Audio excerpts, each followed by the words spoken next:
Բարի երեկո, այսօր դեկտեմբերի 10-ն է, այսօր աշխարհում նշվում է մարդու իրավունքների պաշտպանության միջազգային օրը։ Այսօր տարբեր երկրներում, տարբեր քաղաքներում հրապարակային միջոցառումներ են անցկացվում, բողոքի երթեր, ցույցեր, նման մի երթ անցկացվեց նաև Երևանում։ Դեկտեմբերի 10-ը այս տարի կարելի ասել նշանավորվեց նաև Հայաստանում մարդու իրավունքների պաշտպանի զեկույցով։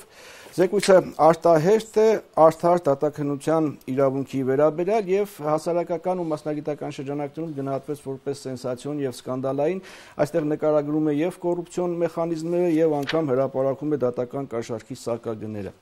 Սա երկրի հարցը ծրագիրն է, ես այսօր զրուցելու եմ դատական դեպարտամենտի միջազգային հարաբերությունների եւ հասարակայնության հետ կապերի ծառայության պետ Արսեն Բաբայանի հետ։ Բարի երեկո, պարոն Բաբայան։ Դուք առարկություններ ունեք այս զեկույցի հետ կապված, չգիտեմ, միգուցե դատական համակարգի կոռուպցիոն մեխանիզմները լավ չեն նկարագրված, թերի են նկարագրված, կամ միգուցե կաշառքի չափերը ճիշտ չեն ներկայացված, կամ միգուցե կոռուպցիա կաշառակերություն չկա, սա էլ է տարբերակ, ինչ առարկություններ ունեք։ Տեսեք, զեկույցը ընդհանրապես կարելի է դիտարկել երկու տեսանկյունից։ Առաջինը դա PR-ի առումով, այսինքն շոու կազմակերպելու առումով եւ մամուլի առաջին էջերում հայտնվելու ցանկության առումով, ինչը կարելի է համարել ստացված։ Այսինքն ստացվեց մարդու իրավունքների պաշտպանի մոտ հրապարակել սենսացիոն այնպիսի տեղեկություն, որը բնորոշ է սովորաբար դեղին մամուլին, այսինքն դեղին մամուլը ստանալով որոշակի ներքին աղբյուրներից տեղեկություններ թերթի վաճառքի կամ ընդհանրապես հասարակության ուշադրությունը գրավելու համար կարող է հրապարակել նման տեղեկություններ։ Մյուս տեսանկյունից հարցը քննարկենք իրավական առումով, ապա այստեղ տեսնենք շատ սիրողական մակարդակով կատարված աշխատանք, նկատի ունենալով, որ որևէ հիմնավորվածություն, որը թույլ կտար իսկապես կատարել լուրջ հետևություն եւ ուսումնասիրել հարցը, թեկուզ եւ դրա վերացման ուղղությամբ ուղղակի հնարավոր չէ, որտեղ տրված են այնպիսի ձևակերպումներ, որոնք շատ նման են փողոցում հնչող կամ շատ նեղ հատվածներում հնչող ուղղակի բամբասանքների։ Դեք, զեկույցի մշակման նպատակով հարցազրույցներ են անցկացվել շուրջ 120 ոլորտի մասնագետների հետ, փաստաբաններ, դատախազներ, դատավորներ, իրավաբան գիտնականներ եւ այլ փորձագետներ։ Պաշտպանի կողմից երաշխավորել է հարցազրույցների ընթացքում ստացված տեղեկատվության աղբյուրների գաղտնիություն, ինչ կա չհավատալու եւ անհիմն համարելու եւ համեմատություններ անելու մամուլի տեսակի։ Լավ, նախ որպեսզի հասկանանք հարցումների իրականացված հարցումների ճշմարտացիությունը, գոնե պիտի հասկանանք մեթոդոլոգիան, թե ինչ եղանակով են կատարվել հարցումները, ով է կատարել, այսինքն որ կազմակերպությունն է կատարել հարցումները, ինչպիսի հարցերի շրջանակ է տրվել, որպեսզի հնարավորություն ունենանք հետազոտելու, տեսնելու եւ հասկանալու արդյոք այս հարցումը կատարվել է պրոֆեսիոնալ մակարդակում, թե ուղղակի հերթական սիրողական մակարդակում կատարված հարցումն է։ Եթե ուղղակի համեմատական անցկացնենք համաշխարհային բանկի կողմից անցկացված հետազոտություններին նման, ապա այնտեղ կտեսնենք մոտ 100 էջանոց փաստաթուղթ, որից մոտ 30-40%-ը հենց խոսում են մեթոդաբանության մասին։ Եվ այնտեղ հարցերը բաղկացած են ավելի քան 100 հարցից, որպեսզի ընդհանուր գոնե մեկ պատկեր մի քաղաքացու, մի հարցվողի մասին ստանալ, ապա 100 հարցերի շրջանակներում դրանք հետազոտվում են, վերլուծվում են։ Եթե զեկույցում նայենք մոտավորապես ավելի կամ հասկանալի լեզվով բացատրելու համար հետեւյալն է. ինչ որ մի մասնագետ շշնջացել է ականջին 120 մասնագետ։ Շատ լավ, նախ թիվը արդյոք դրա համար եմ ասում, պետք է հասկանանք մեթոդոլոգիան։ Արդյոք այդ 120-ն է։ Հիմա փորձենք հասկանալ 120-ի ըստ մասնագիտությունների, ասում են դատախազները։ Արդյոք դատախազը համարում եք կամ հավատում եք, որ կաշառք պիտի տար։ Արդյոք դատավորը պիտի ասեր որևէ մեկին այդ թվում մարդու իրավունքների պաշտպանին, որ ինքը կաշառք է վերցրել։ Արդյոք ինչու ոչ։ Շատ լավ, այդ դեպքում միգուցե դատավոր է, որ ինքն էլ ընկել է այդ համակարգի մեջ, չի ցանկանում այդ համակարգի օրենքներով այս կոռուպցիոն մեխանիզմներով գործել եւ պաշտպանի հետ հանդիպումներն էլ կոնֆիդենցիալ են եւ վստահել է պաշտպանին հույս ունենալով, որ պաշտպանի այս զեկույցը ինչ որ մի բան կտեղաշարժի, ինքն էլ կկարողանա օրենքի սահմաններում աշխատել եւ ոչ թե կախվածության մեջ լինել ավելի վերադաս աջանի դատարաններից, ինչպես այստեղ նշվում է։ Ճիշտ եմ հասկանում, որ դուք ուզում եք ասել դատավորը չի ուզում կաշառք վերցնել, բայց վերցնում է։ Ճիշտ եմ հասկանում։ Նաև, որովհետև համակարգը պարտադրում է։ Ինչն է պարտադրում կաշառք վերցնել, այսինքն ինքը համարում է, որ իր արարքը վատագույն արարքն է, հանցագործություն է։ Այս դատապարտված է անել։ Այդ դեպքում կարող է հանգիստ ազատվել զբաղեցրած պաշտոնից։ Ինչ անի գործազուրկների բանակը համալրի եւ ստիպված չեմ համաձայնվի դրա հետ, որովհետև այսօր դատավորները լավագույն մասնագետներն են եւ ուղղակի փաստաբանությամբ զբաղվելով այդ 4-500 հազար դրամը ամսական աշխատավարձը միանշանակ կվաստակեն։ Այստեղ ասել թե դատավորը չի ուզում կաշառք վերցնի, բայց ստիպված է կաշառք վերցնել։ Ես ենթադրաբար ասում եմ, միգուցե կարող են գտնվել այդպիսի դատավորներ, ովքեր այդ համակարգից դժգոհ է, բայց չեն կարող որևէ բան անել, որովհետև մի ամբողջական, այսպես եթե լսենք մարդու իրավունքների պաշտպանին, կոռուպցիոն համակարգ է, ոչ միայն մարդու իրավունքների պաշտպանին տարբեր գնահատականներ կան, եւ այդ համակարգի մեջ դատավորը, ասենք առանձին վերցրած մի դատավոր որևէ բան չի կարող անել, որովհետև ինքը այդ համակարգի մաս է կազմում։ Դատավորը, որը նման համակարգի մաս է կազմում եւ ձեր ասելով չի կարող անել, կարող է անել շատ կարեւոր մի քայլ։ Ուղղակի հրաժարվել են աշխատանքից, որը իր համար անընդունելի է, բայց կատարում է։ Չեք կարող ուղղակի չեք կարող համոզել, որ չուզենալով մարդը պիտի վերցնի կաշառք։ Այստեղ խնդիրը իրականում այն լավ եւ մյուս տեսակետից, եթե մենք նայենք փաստաբաններին, ապա այստեղ ամենախոցելի երևի թե խումբը դառնում են փաստաբանների խումբ, այսինքն եթե նրանք ասել են, որ իսկապես կաշառքի գործ են ունեցել կաշառքի հետ, ապա իրենք արդեն կատարել են հանցագործություն, տալով այդ կաշառքը կամ հանդիսանալով միջնորդ եւ այլն։ Փաստաբանները երևի թե այս ամեն ինչի մեջ եւս իրենց անկախության առումով ուղղակի ազատ են դիմելու համապատասխան իրավասու մարմինների եւ մենք խնդրում ենք բարբերաբար, որ եթե ունեք նման տեղեկություններ, եթե անձամբ եք առնչություն ունեցել, ապա դիմեք համապատասխան մարմինների կամ գոնե դատական համակարգին, մենք կուղղորդենք, ասենք ինչպես պետք է պայքարել կոռուպցիայի դեմ։ Գաղտնիք չէ, որ կոռուպցիայի դեմ պետք է կամ կաշառակերության դեմ պետք է պայքարել, կաշառակերներին համապատասխան պատասխանատվության ենթարկելով։ Այսինքն, եթե փաստաբանները չեն դիմում քայլերի, տալիս են կաշառք, ենթադրենք, ըստ զեկույցի, բայց չեն դիմում համապատասխան մարմինների, ուրեմն ինչ ասում է, որ իրենց համար ձեռնտու տարբերակ է կաշառք տալը։ Միգուցե չգիտեմ։ Այդ դեպքում հետո ասել դրա մասին։ Ձեր ասելիքը ինչին է հանգում, այսինքն ուզում եք ապացուցել, որ մարդ եթե այդ համակարգի մեջ է, ուրեմն չէր կարող ազնվորեն մարդու իրավունքների պաշտպանի հետ զրույցում ասել, որ իսկապես այսպիսի վիճակ է, որ կաշառք ենք վերցնում, կաշառք ենք տալիս կամ այս կոռուպցիոն մեխանիզմն է գործում, ուզում եք դա ասել, թե ուզում եք ասել, որ կոռուպցիա չկա։ Գիտեք, չեմ կարող ասել կոռուպցիա չկա։ Ես կարող եմ ասել, որ որևէ մեկը չի կարող ասել, որ կոռուպցիա չկա։ Այդքանով հանդերձ արդեն հասկանալի է, որ կա կոռուպցիա։ Ասելիքը այլ է։ Կոռուպցիայի դեմ պայքարը ցանկացած պետական պաշտոնյայի կարևոր սկզբունքներից մեկը պետք է լինի իր առաքելությունը առավել ևս մարդու իրավունքների պաշտպանի համար։ Խնդիրը հետեւյալն է. եթե հրապարակում եք զեկույց, գոնե առնվազն դուք դրա այդ զեկույցին պիտի հավատաք։ Ստացվում է, որ դուք ստացել եք փաստացի տեղեկություններ կապված կաշառակերության հետ, եթե հրապարակում եք նման բան, ապա ո՞րն է ձեր քայլը, որ պայքար մղվի կոռուպցիայի դեմ։ Զուտ իրավական առումով միգուցե Զուտ իրավական առումով ձեր մասնագիտական շրջանակներում միգուցե եթե տեղեկություն ունես հանցագործության մասին, ուրեմն պիտի հայտնես։ Բայց սա ոչ թե հաղորդում է հանցագործության մասին, սա ուսումնասիրություն է, հազար զեկույց է։ Նման զեկույցներ, ասենք, կազմում հրատարակում են տարբեր միջազգային կազմակերպություններ, ասենք, երբ որ Transparency International կազմակերպությունը նմանատիպ մի զեկույց է հրապարակում։ Ինչու՞ չեք ասում, եթե դուք փաստեր ունեք, ինչու՞ չեք դիմում իրավապահ մարմիններին, որպեսզի բռնենք մենք պայքարենք կոռուպցիայի դեմ։ Ընդհանուր իրավիճակն է տալիս եւ մարդն իրավունք ունի իր ինֆորմացիայի աղբյուրները գաղտնի պահել, հա։ Շատ լավ։ Transparency International եւ մյուս հասարակական կազմակերպությունները երբևէ այս մակարդակի կարելի է նաեւ ասել այս խայտառակության աշճանի հասնող զեկույց չեն հրապարակել։ Այստեղ հրապարակված է գնացուցակ, այսինքն մարդու իրավունքների պաշտպանը փորձում է համոզել, որ դատարաններում արկա է գնացուցակ հայցերի 10%-ից Դուք ուզում եք ապացուցել, որ ոչ։ Այսինքն ինչ է նշանակում, իհարկե գնացուցակ չի կարող գոյություն ունենալ։ Լավ, ավելին ասեմ, փաստաբանների պալատի նախկին նախագահը Ռուբեն Սահակյանը հենց այսօր հարցին անդրադառնալուց, իդեպ հիշենք Ռուբեն Սահակյանը փաստաբանների դատադուլների կազմակերպման ակտիվ դերակատարում ուներ եւ հենց այսօր արձագանքելով ասեց իր բառերով պիտի ասեմ, ասեց դա հիմարություն է նման, ասեց դա անտեղյակ մարդու կողմից հրապարակված հիմարություն։ Պարոն, այդ ինչպես է։ Կներեք, ես չվերջացրեցի։ Ինչ եմ ուզում ասեմ, եթե արդեն բանը հասել է նրան, որ դուք ունեք որոշակի գնացուցակ, ակնհայտ է, որ դուք ունեք, եթե իրականում այդ ամեն ինչը համապատասխանում է, դուք ունեք շատ հիմնավորված կամ պետք է ունենաք հիմնավորված փաստեր, փաստարկներ։ Մարդու իրավունքների պաշտպանը լինելով պետական պաշտոնյա, Սահմանադրության 5-րդ հոդվածով կաշկանդված լինելով, որ պետք է կատարի միայն այնպիսի գործողություններ, որոնք նախատեսված են օրենքով, եւ ի վերջո նպատակ ունենալով օրենքում նախատեսված չի զեկույց հրապարակելը, նախատեսված է, բայց դատական իշխանության վերաբերյալ մարդու իրավունքների պաշտպանը չունի որևէ լիազորություն նման զեկույցներ հրապարակելու։ Բայց թողնենք զեկույցների տեխնիկական։ Ինչպես է, որ համակարգի ներկայացուցիչները ասում են, որ ոչ, եթե այդպես է, ուրեմն պիտի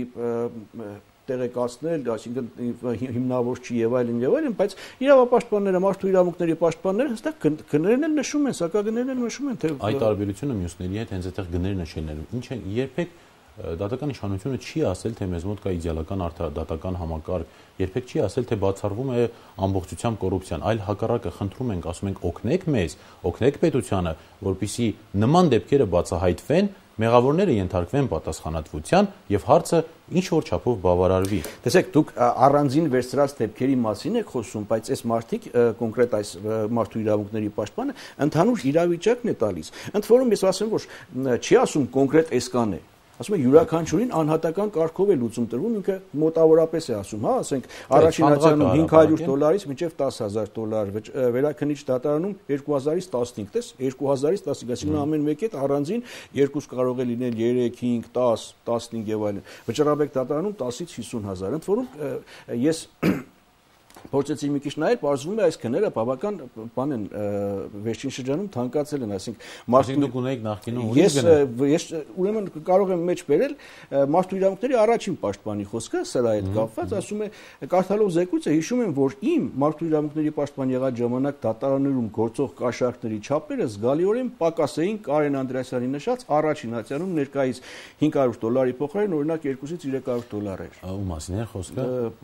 Մարդու իրավունքների առաջին Լարիսա Ալավերդյանը։ Իսկ ինչու Լարիսա Ալավերդյանը իր աշխատած պաշտոնավարած ժամանակ հարցերը չէր բարձրացնում։ Դե դա կարելի է իրան հարցնել, բայց համենայն դեպս որովհետև մարդու իրավունքների պաշտպանը նման իրավասություն չուներ։ Լավ, անցնենք ընդհանուր ձևական իրավասությունների մասին, անցնենք բովանդակությանը։ Կրկնում եմ, դուք եթե լինեիք կոռուպցիայի դեմ պայքարողներից մեկը, ինչպես պիտի պայքարեիք։ Ակնհայտ է, չէ, որ պետք է առնվազն կաշառք վերցնող պաշտոնատար անձին բացահայտել, նրա նկատմամբ կիրառել սանկցիա, հա, պատժամիջոց եւ այլ, որպեսզի մյուսներն էլ տեսնեն, որ չանեն։ Ձեր խոսքը, ձեր ասածը առանձին կոնկրետ վերցրած դեպքի մասին է, այս մեկը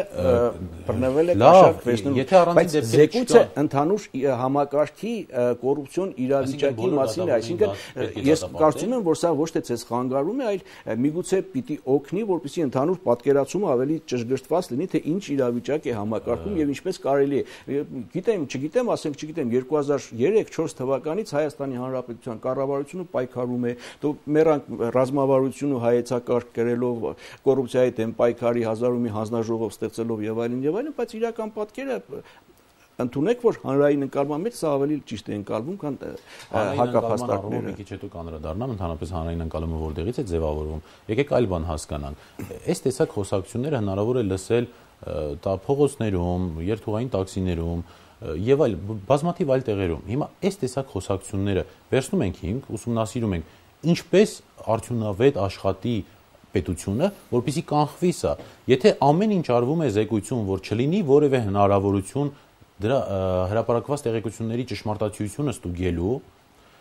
նման դեպքերը բացահայտելու։ Եթե չկա հնարավորություն նման դեպքերը, եթե առկա են բացահայտել, ապա ինչպես պայքարել։ Լավ, եթե խոսքը ոչ թե առանձին վերցրած դեպքերի մասին է, այլ ընդհանուր համակարգում տիրող իրավիճակի եւ համաձայն եմ։ Ինչպես պայքարել ընդհանուր, եթե այդպես է ընդհանուր իրավիճակի, այսինքն ինչ անել, դուք ուզում եք ասել, որ բոլոր դատավորներին ենթարկել քրեական պատասխանատվության կաշառք ստանալու համար։ Չգիտեմ, մասնագետը դուք եք եւ միգուցե միջազգային փորձը կունենաք, ասենք մեր հարևան Վրաստանում ինչպես վարվեցին։ Դե չգիտեմ, Վրաստանում ինչպես վարվեցին, այնտեղ էլ իրենց խնդիրները կային, ամեն դեպքում անձին կարող է մեղադրանք առաջադրել, ցանկացած այդ թվում եւ կարգապահական մեղադրանք առաջադրել, եթե ունես հիմնավոր փաստեր։ Հիմա ինչ որ մեկը ասում է, որ Հայաստանում դատարանները կոռումպացված են եւ ինչ որ սակագներ են հրապարակում, ինչ անի այստեղ պետությունը, ինչպես պայքարի կամ որպես դա պետության խնդիրն է, պետությունը պիտի գտնի պայքարել։ Ես համաձայն եմ, երբ որ ասում եք, որ շատ դժվար է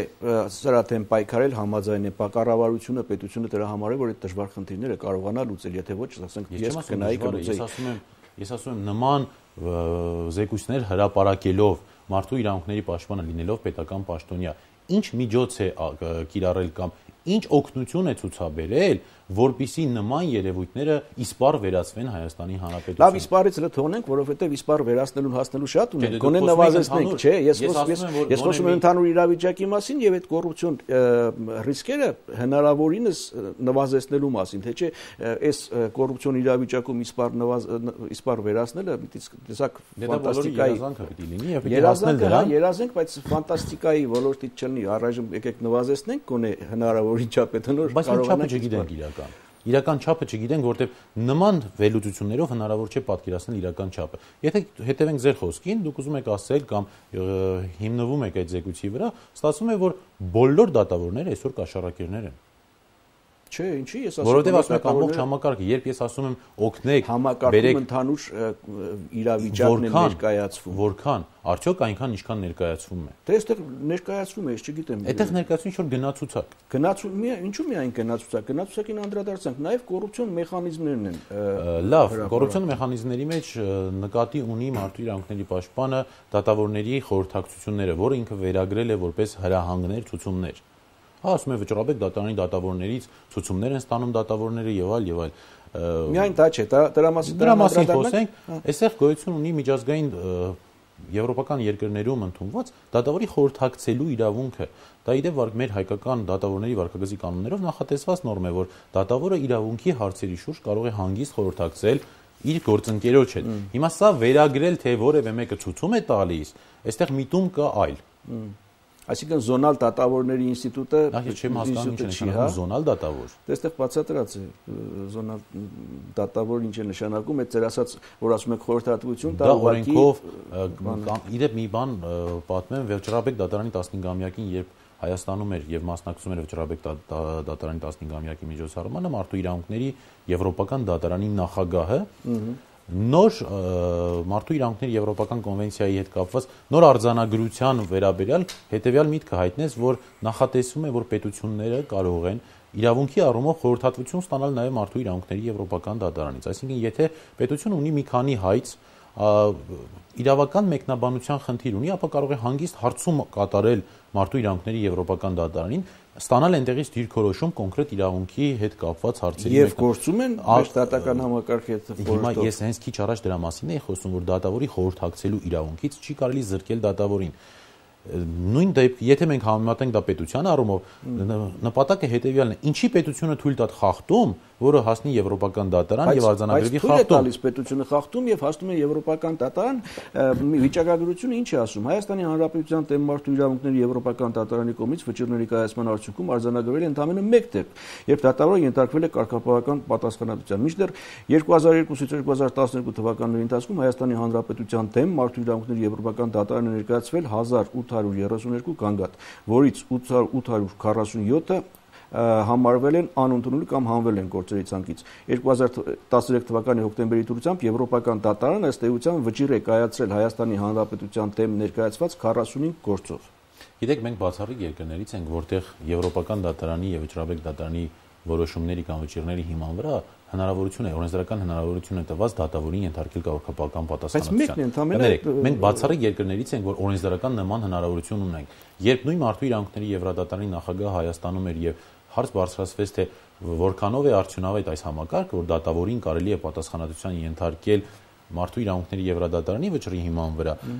շատ զարմացած էր եւ ասես, գիտեք, ամեն դեպքում դա յուրաքանչյուր պետության լուծելու հարցն է, բայց ինձ համար դա անընդունելի է։ Դատավորին դա անընդունելի է։ Այո, դա անընդունելի է, որ դատավորին մասնագիտական կարծիքի համար ենթարկեն կարգապահական պատասխանատվության։ Այսինքն ճիշտ է, որ թողնենք դատավորը այստեղ որ վճիռներ կայացնի, հետո դրանք եվրոպական դատարանը Հայաստանի Հանրապետության դեմ վճիռ կայացնի եւ ասենք նորմալ է։ Հիմա ավարտեմ միտքս։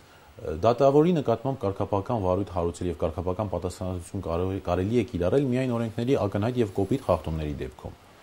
Պատահական չէ, որ օրենսդրությունը նախատեսել է երաստիճան դատական համակարգ։ Առաջին ատյանում մի դատավոր քննարկում է հարցը եւ հաշվի առնելով, որ հնարավոր է դատարանում թույլ տրված լինեն իրավական սխալներ, ապա երկրորդ ատյանում վերաքննիչում այնտեղ 3 դատավորի կազմով են եւ Վճռաբեկում ավելի շատ։ Մարդու իրավունքների Եվրադատարանում շատ ավելի շատ դատավորների։ Այսինքն սա ի սկզբանե իրավունքի առումով ընդունված կանոն է հնարավոր իրավական մեկնաբանության սխալի առումով։ Շատ լավ, ասում եք։ Հիմա ասեմ, ինչ վերաբերում է ընդհանրապես մարդու մի քանի թիվ էլ ուղակի, որ դիտավորել, երևի թե չի ներկայացվում, տարեկան Հայաստանի Հանրապետությունների դատարանները քննում են 80,000 գործ։ 2002 թվականից մենք Եվրոխորհրդի անդամ պետություն ենք, մինչ օրս ներկայացվել է միայն 1000 գանգատ, որից շուրջ 5-600 որից մեծ հիմնական մասը Ադրբեջանի Հանրապետության քաղաքացիների հայցադիմումներն է ընդդեմ Հայաստանի Հանրապետության։ Եվ մինչ օրս կայացվել է 50 կամ 48, շուրջ 50 վճիռ ընդդեմ Հայաստանի Հանրապետության։ Եվ դրանով բավարարվել է 570,294 եվրո փոխհատուցման պահանջ։ Մեր աղքատ այսքան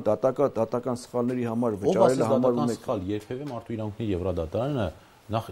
երբևէ չի նշել դատական սխալի մասին։ Սխալ վճիռների, ոչ ճիշտ վճիռների, ես ոչ մասնագիտական տելի մենք ունենք օրենսդրություն, որ այդ օրենսդրությանը պետք է դատարանները պետք է ղեկավարվեն այդ օրենսդրությունով։ Մենք իհարկե թեման մի քիչ հիմա ոնց որ դե շեղեցինք, ոչ վերադառնանք հիմա ոչ։ Մի շարք օրենսդրական փոփոխություններ կատարվել են հենց մարդու իրավունքների Եվրոպական դատարանի վճիռների հիման վրա։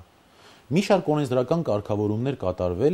կարգավորվել են այդ կիրառությունը վճռաբեկ դատարանի որոշումների հիման վրա։ Եվ պատահական չէ, որ Եվրոդատարանը մի քանի վճիռներում արդեն արձանագրվում է, որ թեև Հայաստանի Հանրապետությունում տվյալ նորմը հակասում է կոնվենցիային, սակայն վճռաբեկ դատարանը տվել է հստակ մեկնաբանություն։ Շատ լավ, ափսոս, մեր ժամանակ արդեն մնացել է մոտավորապես 10 րոպե, մենք ունենք նաև հարցեր սոցիալական ցանցից, բայց եւս մեկ հարց եւ անցնենք արդեն Facebook-ից ստացված հարցերին։ Դուք ասում եք, տեսեք, մենք ունենք երասիճան դատական համակարգ, առաջինատյանի դատարանը քննում է եւ եթե հնարավոր է որ ինչ-որ բան այն չէ, վերաքննիչ դատարան, հետո վճռաբեկ դատարան, տեսության մեջ ինքան շատ լավ է հնչում, մարդ վստահություն է ձեռք բերում, որ առաջինատյան եթե անարդար գտնվեց իմ հանդեպ, կարող եմ դիմել վերաքննիչ եւ այլն։ Զեկույցի մեջ նշվում է այդ 3 դատարանների կոռուպցիոն մեխանիզմը։ Զեկույցի մեջ նշվում է կաշառքը տրվում է առաջինատյանի դատարանին, որը պատասխանատվություն է ստացում միայն իր կողմից վճռի համար։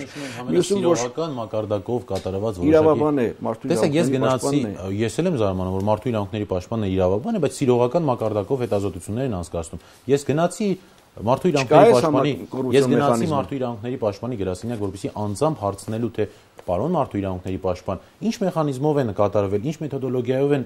կատարվել հետազոտությունները, ինձ ուղղակի չթողեց ներս։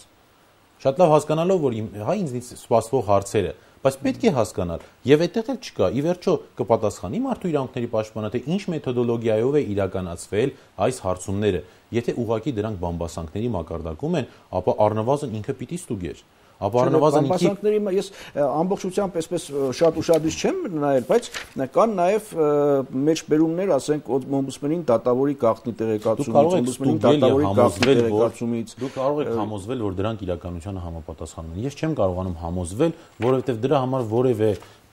որովհետև դրա համար որևէ հիմնավորում մասնագիտական ներկայացված չէ։ Եթե մասնագիտական հիմնավորում ներկայացված չէ եւ ձեզ չի համոզում, սա նշանակում է, որ այս կոռուպցիոն մեխանիզմները չկան եւ կաշառակերությունը կամ քիչ են, հա։ Կոռուպցիոն մեխանիզմները ընդհանրապես որպես այդպեսի ներկայացված իհարկե չեն կարող լինել, որովհետեւ եթե իրականում կա կոռուպցիա, ապա դրանք չեն կարող միատեսակ կիրառություն ունենալ։ Լավ, հիմա ես սրա շուրջ մի հարցում էլ ուղղակի անդրադառնամ, կարծում եմ բոլորս գիտենք, որ մարդու իրավունքների պաշտպանի առաքելությունը պիտի լինի հենց մարդու իրավունքների պաշտպանելը։ Այս առումով ուղղակի հրապարակել դեղին մամուլային եւ դրա նպատակ ունենալ հայտնվելու զանգվածային լրատվության միջոցների առաջին էջերում, կրկնում եմ, դա անշնորհակալ աշխատանք է մարդու իրավունքների պաշտպանության ոլորտում։ Մարդու արդար դատականության իրավունքի վերաբերյալ է։ Անունը լավն էր։ Հիմա հարցեր Facebook ցանցից կամ իրական հարցեր վիրտուալ տիրույթից։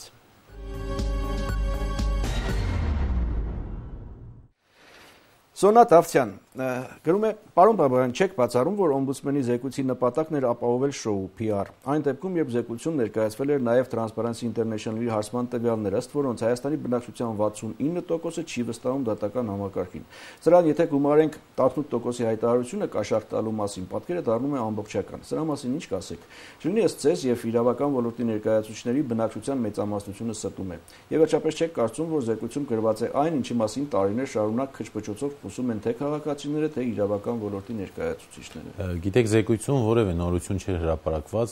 քան այն, որ խոսում են եւ փաստաբանական որոշ շրջանում եւ հանրության ինչ որ մի շրջանում, այսինքն ըստ էության նորություններ սենսացիան ապահովելու համար միայն գնացուցակը։ Ես արդեն խոսեցի սրա շոուի մասին, եւ Transparency International, եւ մամուլի արձագանքներ, եւ փաստաբանների, եթե ուշադիր ուսումնասիրենք ամբողջ զեկույցը, կտեսնենք, որ դրանց հիմնական մասը արդեն հրապարակված տեղեկություններ են տարբեր մասնավոր եւ այլ անձանց կողմից։ Մարդը գնացուցակնել է հրապարակել։ Միակ տարբերությունը ինչը անընդունելի է ուղղակի մարդու իրավունքների պաշտպանի գործ։ Ես կհամարեի դա նորմալ, եթե որևէ թերթ, որը նպատակ ունի շատ վաճառվելու, դա հրապարակեր։ Ինչի գաղտնի մնար, եթե գիտեք։ Եվ մյուս կողմից էլ ստացվում է, որ կաշառքի գովազդը մարդու իրավունքների պաշտպանը ոնց որ կաշառքի գովազդ է արդեն իրականացնում, այսինքն հանրությանը տեղեկացնում է թե գների մասին, հա։ Դե մարդը եթե գիտի, ամեն մարդ էլ երևի։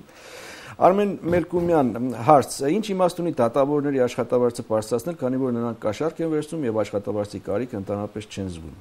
Հարցին պատասխանեմ նույն Ռուբեն Սահակյանի ասած այսօրվա տված արձագանքով Փաստաբանների պալատի նախկին նախագահն, ով ասեց, որ եթե անգամ կան կոռուպցիոն որոշակի կամ կաշառքի հետ կապված որոշակի դրսևորումներ, ապա դրանք շատ հազվադեպ են։ Այսինքն այս առումով գոնե տեսանելի է տարիների ընթացքում փոփոխությունը եւ կոռուպցիայի դեմ պայքարում եւ այլ հարց է, որ հանրությունը չի տեսնում, որովհետեւ հանրության 69%-ը որ կարծում է կա կոռուպցիա, նույն այդ 69%-ի 50%-ը աղբյուր որպես այդպեսին հղում է կատարում ԶԼՄ-ներին։ ԶԼՄ-ները ներեցեք, ԶԼՄ-ները վերաբերվում, ԶԼՄ-ները օգտվում են նմանատիպ զեկույցներից, սիրողական մակարդակում կատարված զեկույցներից։ Եթե չօգտվեին, ուրեմն համակարգի նկատմամբ վերաբերմունքը 69%-ով այսպես բացասական չէր լինի, լավ։ Այդ 69%-ի 50%-ն ինքն է ասել, որ դրա կարծիքը ձևավորվել է ԶԼՄ-ներից։ Էլի վերջում ԶԼՄ-ները են։ Հարությունյան, պարոն Բաբայան, նորմալ է արդյոք, երբ դատավորը հրաժարվում է իր պաշտոնից դատախազ աշխատելու համար։ Էլ որ երկրներում կա նման պրակտիկա, երբ դատավորը գերադասում է ավելի նվազ պաշտոն, եւ ըստ ձեզ, հանուն ինչի է դատավորը գերադասում դատախազի պաշտոնը դատավորից։ Պարոն Հարությունյանը շատ լավ հետաքրքիր հարց է տվել։